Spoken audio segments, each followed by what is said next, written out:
Well, here I am again, and I'm looking at another book today, one that's I've come back to. It's been on the shelf for a few years now, by a former Bishop of Oxford called John Pritchard, and it's called The Life and Work of a Priest.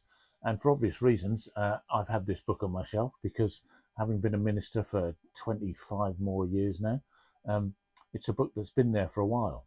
And I looked at it years ago, but since meeting and spending a bit of time here and there with Esther Sadar, who's training for ordination and going to get ordained this summer, and we've had chats about all sorts of things on and off. And we were talking at one point about priesthood, and I was thinking about this book on my shelf, and I thought I'll go back and read it, a little bit at a time, and reflect on what it means to be a priest. I mean, I've always struggled with it. I've struggled with the word priest because I do kind of believe in the priesthood of all believers in the New Testament, and that we're all in that role, really. And yet, I've got to acknowledge that in the eyes of most, I'm seen as a priest. And so I've been trying to think, well, have I got all this wrong? You have to reflect on it when you go forward for ordination. And but I've learned a bit that I think is worth sharing, not because everybody's a priest in the sense that I have been ordained to, but because some of the points about it are really worth reflecting on as individuals in the life of our churches and our communities. And in one chapter in this book, John Pritchard talks about the priest as a prophet. And I suppose I've always seen myself more as a minister, a leader, a shepherd, really, or a little bit like in the book of Ephesians, a mixture of a pastor, a teacher, a prophet, evangelist, and I've forgotten the last one. What am I thinking of here? There's 5 of them. I'll come back to it when I get my head around it. But that's not the point. This chapter is about the priest as a prophet. And in it, he says near the start, he says the ordinal, which is what the vows that we take when we get ordained, say that we are called to resist evil, to support the weak, defend the poor, and intercede or pray for all in need. And that's so we can demonstrate a commitment to a holistic sense of being a person involved in God's community.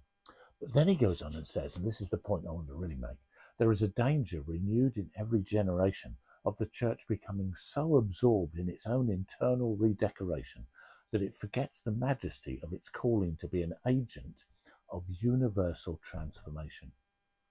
And I really believe that needs to keep saying.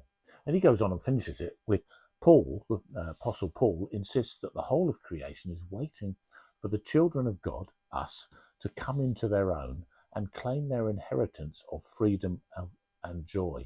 That's in Romans 8:19.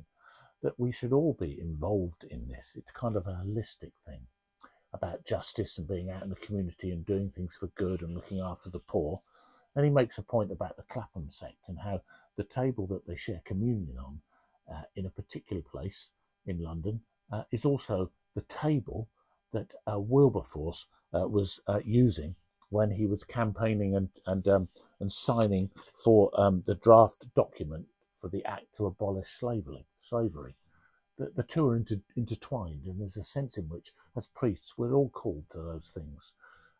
So there's a real challenge in that. And there's another point that he follows it with. I'll come back to that another day. But we can learn from all sorts of books and situations. And as you can see behind me, I've got hundreds, thousands of books here, really.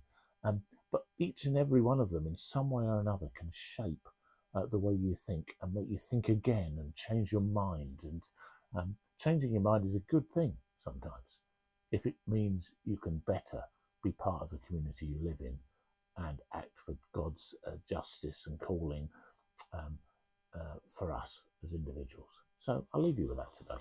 Cheers.